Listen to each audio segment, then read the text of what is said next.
কক্সবাজারে সাগরের মাঝে বিশেষ কায়দায় চাষ হচ্ছে ওয়েস্টার গ্রিন মাসেল সিড ইট প্রজাতির ঝিনুক ও শৈবাল। ব্যবহৃত হচ্ছে শুধু বাঁশের ভেলা, প্লাস্টিক ড্রাম, রশি, প্লাস্টিকের নেটের খাঁচা।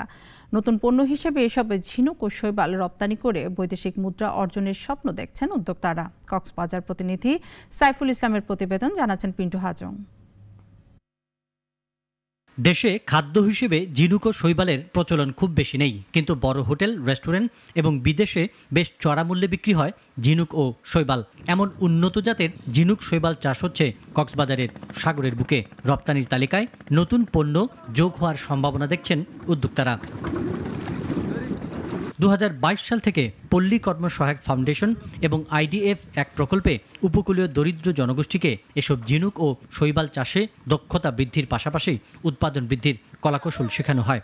একই সঙ্গে বাজারজাতকরণের উদ্যোগও নেওয়া হয়। সম্ভাবনার ক্ষেত্রে যেটা বলবো যে এটা হচ্ছে আমরা যেহেতু নতুন প্রোডাক্ট আর হচ্ছে সুনীল অর্থনীতির যে একটা সম্ভাবনা বাংলাদেশে দেখা যাচ্ছে, এই ক্ষেত্রে আমরা মনে করি গ্রিন মাসেল দিয়ে আমরা অনেক দূর এগিয়ে যেতে পারবো। উৎপাদিত এসব পণ্য বিক্রি করে সচ্ছল অনেকেই। প্রতি মৌসুমে 70 থেকে 80 হাজার টাকার ওয়েস্টার ও গ্রিন মাসেল বিক্রি করছেন তারা। ঝিনুকটা অটোমেটিক ন্যাচারালি সৃষ্টি হয় এখানে গোছ গেড়ে দেব, এমনিতে সিমেন্টের কিছু রশি দিব, তারপর কিছু জাল ফাড়ার রশি আছে ওগুলা দিব, তো ওগুলা এমনি ন্যাচারালি ধরে যাবে। কক্সবাজার বাণিজ্য মার্কেট, লামা, তারপর সুবলন্ডি রাখাইন উপপ্রজাতির তাদের বিক্রি করা হয়। সাগরের নোনা জলকে ঘিরে ওয়েস্টার, শৈবাল ও গ্রিন মাসেল উৎপাদন করে সুনীল অর্থনীতিতে অবদানের পাশাপাশি বৈদেশিক মুদ্রা অর্জনের প্রত্যাশা এখানকার মানুষের।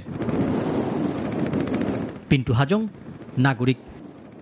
ওয়ালটন এয়ার কন্ডিশনার এক্সচেঞ্জ অফারে স্প্লিট এসিতে 23,000 টাকা পর্যন্ত নিশ্চিত ছাড়।